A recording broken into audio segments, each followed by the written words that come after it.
тоҷикон дар оинаи таърих, чеҳраҳои мондагор, забони миллат, ҳастии миллат, нигоҳе ба таърих ва тамаддуни орёӣ, мавлоно ва тамаддуни инсонӣ, имоми аъзам, рӯзгор, осор ва афкор, уфуқҳои истиқлол ва дигар асарҳои пурмуҳтавои пешвои миллат муҳтарам Эмомалираҳмон дар тарбияи маънавии ҷомеа, шинохти таъриху фарҳанг, тамаддуни чандин ҳазорсолаи миллати тоҷик ва инчунин ошноӣ пайдо кардан бо шахсиятҳои таърихӣ саҳми назаррас ва ҷойгоҳи махсуси худро дорад.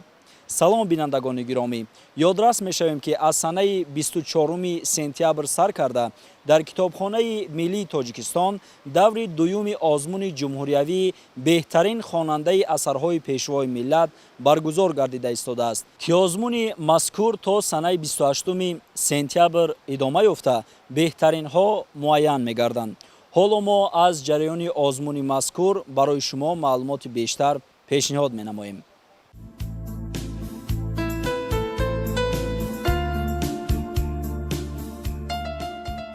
арҷгузорӣ ба таъриху тамаддуни миллати тоҷик яке аз рукнҳои муҳимтарини худшиносию худогоҳии миллӣ ба ҳисоб рафта, ифтихор аз он пайвандгари наслҳои гузашта ва имрӯзу ояндаи миллат ба ҳисоб меравад. арзиши таърихии асарҳои пешвои миллат муҳтарам Эмомалираҳмон пеш аз ҳама аз он нуқтаи назар муҳим аст, ки онҳо паҳлӯҳои мухталифи худшиносии миллӣ, ифтихори миллӣ, ватандӯстӣ ва эҳёи хотираи таърихии тоҷиконро дар оинаи таърих инъикос намудааст.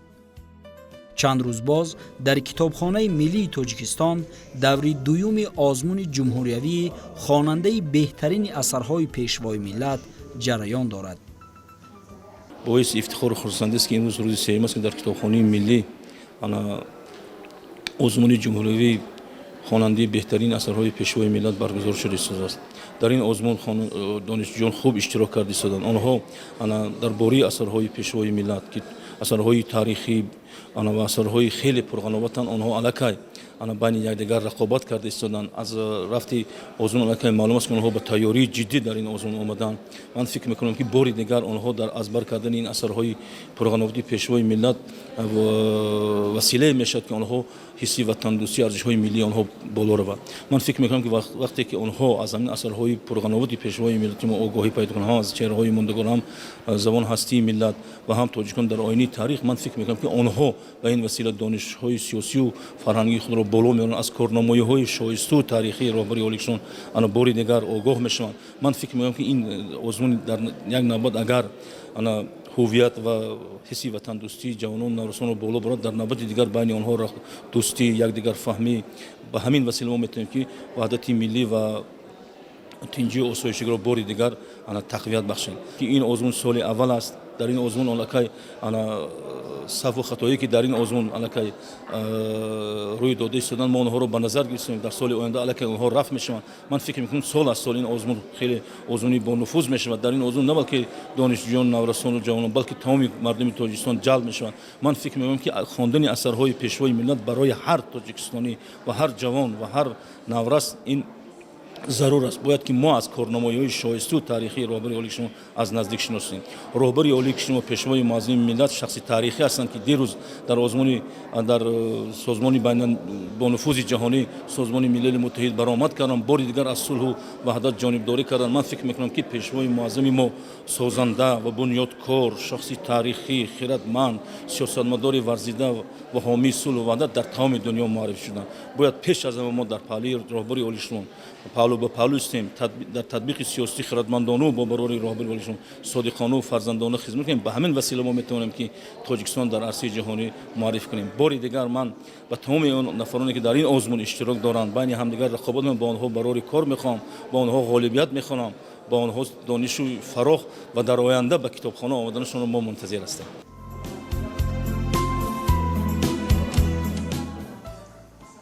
ёдовар мешавем ки озмуни ҷумҳуриявии хонандаи беҳтарини асарҳои пешвои миллат бо мақсади арҷгузорӣ ба таърихи пурифтихори миллати тоҷик آموزش عمیق و همه‌جانبه کارنمایی‌های نجیب و فعالیت شایسته اساسگذار صلح و وحدت ملی پیشوای ملت پرزیدنت جمهوری تاجیکستان محترم امامعلی رحمان در راه نجات دولت، تحکیم وحدت ملی، اعمار مدل نو دولت دموکراتی، حقوق بنیاد، دنیوی و یگانه تاجیکستان در شرایط نو تاریخی و به این وسیله دریافت چهره‌های نو سخنور و سخندان، ارج گذاشتن به ارزش‌های ملی و فرهنگی، انکشاف قابلیت ایجادی، تحکیم احساس خودآگاهی و خودشناسی، افتخار ملی، تقویت قابلیت کاردانی و راهبری، آموزش همه‌جانبه مکتب دولتداری پیشوای ملت در بین نسل جوان اهالی جمهوری،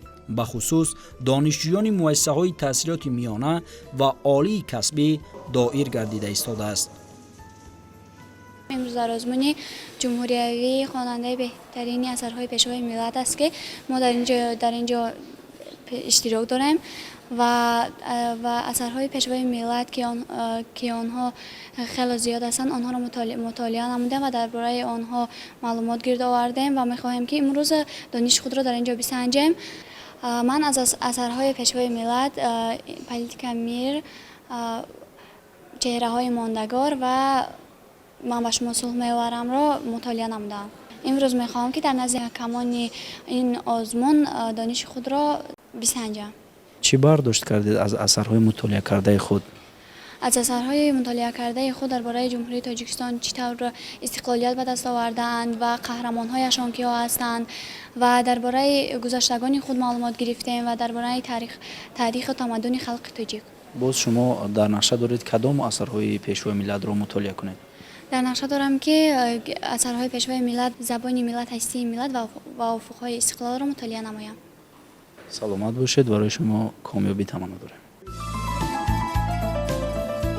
اثرهای پرمحتوای پیشوای ملت انعکاسگر تاریخ گذشته و امروز و مخصوصاً دستاوردهای زمان استقلال بوده، مطالعه آنها برای بلند برداشتن حس وطندوستی و خودشناسی ملی و تحکیم وحدت و یگانگی ملی اهمیت خاص دارند.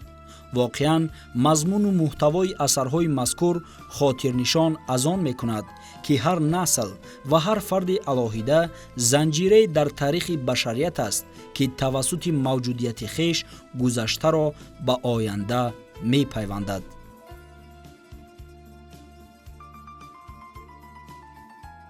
سپاسی خود را به اساسگذار صلح و وحدت ملی پیشوای ملت محترم جناب عالی امامعلی رحمان میرسانم که برای ما جوانان چنین آزمون ها را برگزار نمودند. در این آزمون اشتراک نمودم و زیاده از 7-8 اثری پرزیدنت را خواندم که آنها تاجیکان در آینه تاریخ، زبان ملت، هستی ملت که در 2 جلد بخشیده شدند، چهره‌های ماندگار، نوروزی عجم من به تاجیکان صلح می‌آورم میباشد. در روز سیوم برگزاری آزمون نیز اشتراکچیان از مؤسسه‌های گوناگون از جمله دانشجویان کالج و دانشکده‌ها و دانشگاه‌های کشور در نزد اعضای حکمان برآمد نمودند. شرکتی با شوق و رغبت داوطلبان بیانگر آن است که مردم توجه خاصه به اثرهای پیشوای ملت دارند و با یک جهان احترام این کتاب‌ها را مطالعه کرده و خود را برای آزمون آماده نمودند. من نمازاده دلنظر دانشجوی کورس دوم کالج طبی شهر کولا به نام رحمانزاده رحمت الله عزیز هستم. من اشتراکی دور نهایی آزمون جمهوری خواننده بهترین اثرهای پیشوای ملت میباشم. در رفته مطالعه اثرها من 27 اثر پیشوای ملت رو مطالعه کردم و وجودم را لحظه فرا گرفت که ما خلق تاجیک برای زحمت‌های کشیده خلق تاجیک و جناب عالی برسیم. وطنداری، هویت ملی، تربیت وطندوستی در اثرهای پیشوای ملت جای مخصوص را اشغال می‌کند. من همچون دانشجو اطمینان کامل دارم که در آینده شخصشم که سزاوار نام خلق ملت خود گردم. من 27 اثر پیشوای ملت را مطالعه کردم، از آن جمله سرعظم خزینه طلایی تاریخ خلق تاجیک، ورزش قاصد صلح و دوستی، امام اعظم، روزگار، آثار و افکار و امثال اینها را از بر کردم، خواندم، مطالعه کردم. تاجیکان در آینه تاریخ خواندم، مطالعه کردم. در یکی از اثرهای پرمحتوای پیشوای ملت چنین جمله آمده است که ما کیستیم، аз куҷоем, нахуст аҷдодонамон киҳо буданд ва дар кадом дудмон сабзидаем. Мегуфтед ки ҳамин ҷумлаҳо дар кадом асари пешвои миллат омадааст? дар сухан дар асари тоҷикон дар оинаи тариқ аз Ориенту Осмонии пешвои миллат омадааст. саломат бошед. Зери роҳбарии кӣ шумо омода шудед ба озмуни мазкур? ман аз моҳи март инҷониб зери роҳбарии муаллимаи беҳтарин дар фанҳои гуманитарӣ Абдураҳмонова Гулчеҳра он кас ба ман ёрӣ расонд ки ман асарҳои пешвои миллатро мутолиа кунам. ҳоло иштирок накардаед дар озмун, яъне дар назди аъзои ҳакамон баромад накардаед. Чӣ гуна худро эҳсос мекунед? Чӣ гуна ҳиссиёт доред? албатта каме тарс ҳаст, аммо озод ҳис мекунам ва боварӣ дорам ки ҷойҳои хубро мегирам. Яъне боварӣ ҳаст ба худ ва чунин иштирокчии фаъолро рӯбарӯ шудем, хеле ҳам хурсанд шудем, чун 27 асари пешвои миллатро мутолиа карданд. Мо барои шумо бурдборӣ хоҳонем. Ташаккур. баъд аз суҳбати кӯтоҳи мо навбати довталаби мазкур низ фарӯ расид ва ӯ бо ҳиссиёти махсус ба толор ворид гардида дар назди аъзои ҳакамон барои посух додан ба саволҳо ҳозир шуд. бояд қайд намуд ки барои гузаронидани озмун дар 3 толори китобхонаи миллии Тоҷикистон шароит фароҳам оварда шуда хонандагон метавонанд бе ягон мамоният аз ин толорҳо истифода баранд. аз ҷумла яке аз ин толорҳо махсус бо номи ҳамин озмун толори хонандаи беҳтарини асарҳои пешвои миллат номгузорӣ шудааст. аъзои ҳакамони озмун дар ҳамкорӣ бо Вазорати Фарҳанги Ҷумҳурии Тоҷикистон, Вазорати Маориф ва Илми Ҷумҳурии Тоҷикистон, Академияи Миллии Илмҳои Тоҷикистон, кумита оид ба таҳсилоти ибтидоӣ ва миёнаи касбии назди ҳукумати Ҷумҳурии Тоҷикистон интихоб гардида аз сиёсатмадорон, донишмандон ва таърихшиносони донишгоҳҳои олии мамлакат иборат мебошанд. таи солҳои соҳибистиқлолӣ дар мамлакати мо бо ибтикори ҳукумати ҷумҳурии Тоҷикистон озмунҳои гуногун бо мақсади таҳким ва баланд бардоштани эҳсоси баланди ватандӯстӣ, худшиносии миллӣ ва сайқал додани дониш, маърифат ва ҷонбинии ҷомеа баргузор шуда истодааст. хушбахтона дар пайравӣ ба ин ибтикороти хеле воло ва хиратмандонаи сарвари кишвар китобхонаи миллии ҷумҳурии Тоҷикистон тасмим гирифтааст ки ҳамин гуна як озмун таҳти унвони беҳтарин хонандаи асарҳои пешвои миллат баргузор намояд ва тибқи низомномае ки вуҷуд дорад озмун аз 2 давр иборат аст. даври аввал дар муассисаҳои таълимӣ моҳи май баргузор мегардад ки аллакай гузашт ва даври дуюм дар охири моҳи сентябр ва то ибтидои моҳи октябри соли ҷорӣ баргузор мекардад ва ҳоло мо дар арафаи баргузории даври дуюм қарор дорем. тавре ки шумо шоҳид гаштед, ҳоло дар китобхонаи миллии ҷумҳурии Тоҷикистон дар 3 толор ҳайати ҳакамон ба 3 гурӯҳ ҷудо шуда довталабонро ки аслан аз донишгоҳҳо, яъне аз муассисаҳои таҳсилоти олии мамлакат ҳастанд ва аз муассисаҳои таҳсилоти касбӣ ҳастанд пурсида истода. албатта гуфта мумкин аст ки китоб, мо шумо медонем ки китоб ин манбаи дониш, сарчашмаи илму хират аст ва мутолиаи китоб ба инсон рӯҳи тоза, дониш, истеъдод, малака ва хиради болоро ҳадия месозад. миллате ки аҳли китоб аст, миллате ки баргу созаш бо қаламу бо китоб сиришта мешавад, шакл мегирад. таърих борҳо собит намудааст ки ин гуна миллатҳо ва ин гуна давлатҳо фанонопазир ҳастанд. хушбахтона миллати мо ки аз ибтидо яъне дар дарозои таърих қалами мо, яроқи мо буд, сухани мо ҳамеша минбарнишин буд. мо имрӯзам чун меросбари ин фарҳанг, чун меросбари ин тамаддун дорем. имрӯз шумо бинед ин хел майдонҳои набарди зеҳну андешаро ташкил намуда истодем ва мо аъзои ҳакамон имрӯз хеле хушнуд аз ин ҳастем ки теъдоди хеле зиёди довталабоне ҳастанд ки мехоҳанд дар ин гуна озмунҳо иштирок кунанд. хушбахтона роҳбарияти яъне сарпарасти озмунон барои ғолибон тӯҳфаҳои муайян ҷудо кардааст. лекин як нуктаи бисёр муҳим аст бояд қайд кунам ки мутаассифона шояд соли аввал бошад ки баъзан ноҷуриҳо ноқисиҳо эҳсос мешавад. ман гумон мекунам ки агар ҳамин чиз дар солҳои оянда баргузор шавад ҳамин озмун фикр мекунам ки ин чизо аз миён меравад. зеро мо дар мана имрӯз сеюм рӯзе ҳаст ки мо довталабонро яъне иштирокчиҳоро мавриди санҷиш қарор дода истодем. хеле зиёд эҳсос шуд ки аксарияти донишҷӯёне ки аз коллеҷҳо инҷо иштирок мекунанд бо тайёрӣ бо сатҳи саводу дониш умуман омодагиашон дар сатҳи зарурӣ ба роҳ монда нашудааст. ва нуктаи дигар бояд қайд кунам ки дар ин ҷо ман фикр мекунам ки худи иштирокчӣ иштибоҳ аз иштирокчӣ нест, иштибоҳ аз худи муассисаҳои таълимие ҳастанд ки ҳатто ҳам хел шоҳид ҳам мо шудем ки даври аввали озмун ки тибқи низомнома бояд баргузор шавад дар баъзе аз муассисаҳо махсусан коллеҷҳо баргузор нашудааст. ман фикр мекунам ки ин бояд ба саҳми мутасаддиён бирасад ва ин мушкилоту ин норасоиҳо ҳалли худшона ёбанд, то ки довталаб вақте ки ин ҷо меояд роҳафтода нашавад. аз ин ҷо ки рафт роҳафтода нашавад. яъне вақте ки мо як нафарро роҳафтода мекунем, бинед чӣ қадар аз нуқтаи назари равонӣ таъсири манфӣ мерасонад. ба ҳар сурат дар фарҷом бояд бигӯям ки ин гуна озмунҳо дар чунин шароити бисёр ҳассос, як шароите ки равандҳои тунди ҷаҳони муосир ба рӯҳу равони миллат, ба пайкарии фарҳангии миллат ҳама ҷониба таҳдид мекунад. ягона яроқи мо ки метавонад моро дар ин гирӯдорҳои дунёи муосир аз ҳама равандҳои пурхатар эмин нигаҳ бидорад савод аст, илм аст, дониш аст. ҳамтавре ки бузургон мегӯянд, илм агар андак бувад хораш мадор, зон ки дорад илм қадри бешумор. яъне силоҳи мо дар шароити муосир ин аст ва ин озмунам ба ҳамин хотир аст ки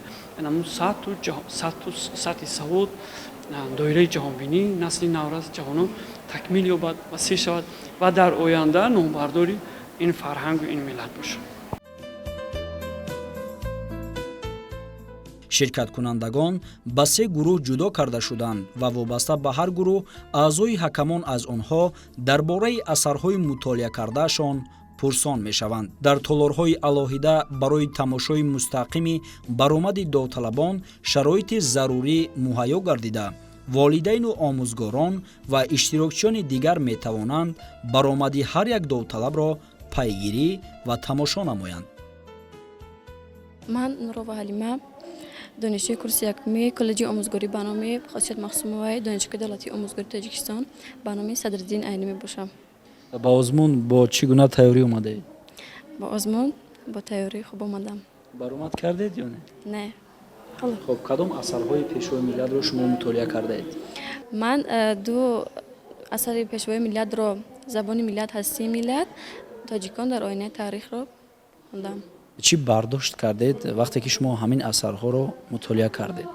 вақте ки ман китоби тоҷикон дар оинаи таърихи миллатро хондам, аз гузаштаи худ баҳравар шудам, гардидам ва яъне ки гузаштаи худро бисёртар фаҳмидам.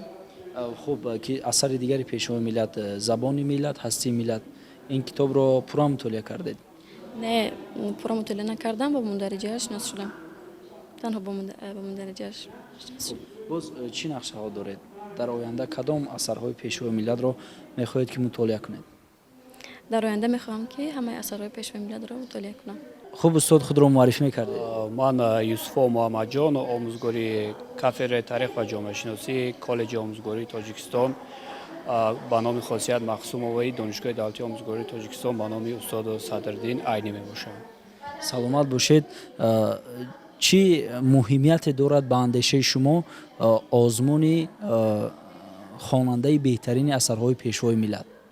пеш аз ҳама қайд кардан ба маврид аст ки пешвои муаззам миллат аз рӯзҳои аввали ба сари қудрати сиёсӣ омаданашон рӯй оварданд ба омӯзиши таърих ва тамаддуни пурғановати халқи тоҷик ва маҳз бо ибтикори пешвои муаззам миллат имрӯзҳо дар ҳудуди кишвари азизамон озмунҳои ҷумҳуриявии фуруғи субҳи доноии китоб аст, илм фуруғи маърифат, Тоҷикистон ватани азизи ман ва озмуни хонандаи беҳтарини асарҳои пешвои миллат бо маром идома дорад ва мехоҳам қайд намоям ки озмуни хонандаи беҳтарини асарҳои пешвои миллат як такони ҷиддие барои омӯзиши таърих ва тамаддуни халқи тоҷик барои насли наврас мебошад, чунки насли навраси имрӯза бояд аз таърих ва тамаддуни пурғановати халқи тоҷик бохабар бошанд ва тавонанд ки дар берун аз ҳудуди ҷумҳурии Тоҷикистон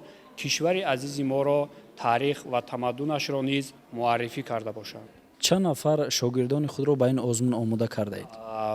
айни ҳол мо 3 нафар донишҷӯро аз даври якуми озмун ба даври ҷумҳуриявӣ он роҳа додем. 2 нафари онҳо хело хуб баромад карданд ва 3 нафарашон дар навбат ҳастанд ки албатта баромади хуб хоҳанд кард ва мо умед бар он мебандем ки яке аз ҳамон ҷойҳои намоёнро дар ин озмун ишғол менамоянд ва ман кӯшиш менамоям ки дар оянда сафи чунин шогирдони донишмандро зиёд намоям, чунки пешвои муаззам миллат мегӯянд ки омӯзгор ягона шахсиятест ки худаш месӯзонаду дунёи маърифатии шогирдонашро оламафрӯз мегардонад ва ҳаминро мехоҳам қайд намоям ки пешвои муаззам миллат омӯзгоронро пойдевори асосии ҳастии миллати тоҷик унвон карданд, чунки бе илм ва маориф ягон давлат ва миллат пеш рафта наметавонад ва мо бояд кӯшиш намоем ки ба он боварие ки пешвои муаззам миллат ба мо омӯзгорон кардаанд содиқ бошему дар таълим ва тарбияи насли наврасу ҷавон ва умедбахши тоҷик саҳми арзандаи худро гузошта бошем. саломат бошед.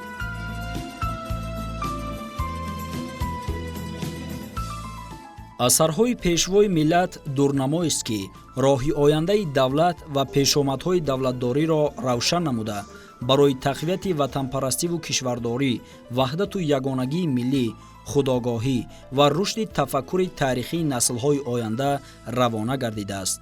илова бар ин, асарҳои мазкур дар раванди устувор намудани рукнҳои давлатдории тоҷикон дар шароити навин муҳим мебошанд. пешвои миллат бо мақсади баҳо додан ва огоҳ намудани насли наврас ба гузаштаи худ асарҳои таърихӣ навиштаанд ки онҳо арзиши баланди таърихӣ дошта саҳфаи навро дар илми тоҷик кушоданд.